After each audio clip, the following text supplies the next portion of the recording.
Guys আমি চুদিভাই চমচম আজকে চলেছি খাঙ্গিপুর স্কুলের সামনে। তো আমরা একটু দেখবো মাধ্যমিক শেষ পরীক্ষা তাদের স্টুডেন্টের কি অবস্থা। তো চলুন আমরা একটু দেখে নিই, সামনে একজন স্টুডেন্ট আছে, তার পরীক্ষার অবস্থা কি হয়েছে।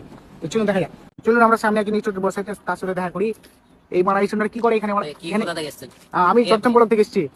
তো তুমি তোমার পরীক্ষার অবস্থা, পরীক্ষা চলছে তো, শেষ পরীক্ষা।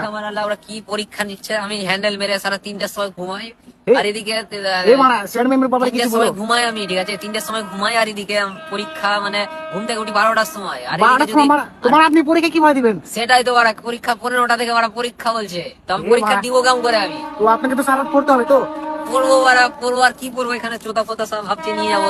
তো খাঙ্গিপুর নকল টকল নিয়ে গেলে মানে এগুলো সব আমি এগুলো সব পুরো একদম এবিটিএ সব পাতা টাতা ছিঁড়ে নিয়ে গেছিলাম। ওখানে গিয়ে দেখছি আমি উত্তরই নিয়ে যেতে বলেছি। এ মানে তোমরা কিছু বলুন, স্যার যে আপনার মাইক করে দেখেছিল। স্যার দে ভালো লাগে না, স্যার খুরুসোদা স্যার মানে বালের স্যার বলছো। তো আমাদের কিছু হয়তো মানে নকল টকল ধরে নিল, দিয়ে ধরে টরে আমাকে অন্য জায়গায় বসালো, দিয়ে আর কি করবো, পরীক্ষা দিতে পারি আর কি আর পরীক্ষা দেবো। তো আপনি ভবিষ্যতে কি হতে চান? ভবিষ্যতে আমার অনেক কিছুরই হওয়ার ইচ্ছা ছিল। এখন যা অবস্থা আমার, এখন ভাবছি একটা আমাদের ক্লাসে একটা মেয়ে আছে, ওকে পটিয়ে নেবো, ওখান থেকে আমার ইনকাম হয়ে যাবে। এই মানে কি বলছো? তোমার আপনার সাফল্যের পিছে কারণ কি? আমি ওই লেবরা বিচিত্রা প্রকাশনী এগুলো সব পড়তাম আমি। তুমি জীবনে পিছিয়ে আরো আগে যাও, আরো বড় বড় কাজ করো, তুমি গায়ে যাও, তুমি লেবরাতে যাও, ভালো ভালো চাকরি করে। দাদা কয়টা বাজে? এই মানে এখন তো বাজে মানে 5টা বেজে গেলো। মানে 5টা বাজে, আমাকে এখন গার্লফ্রেন্ড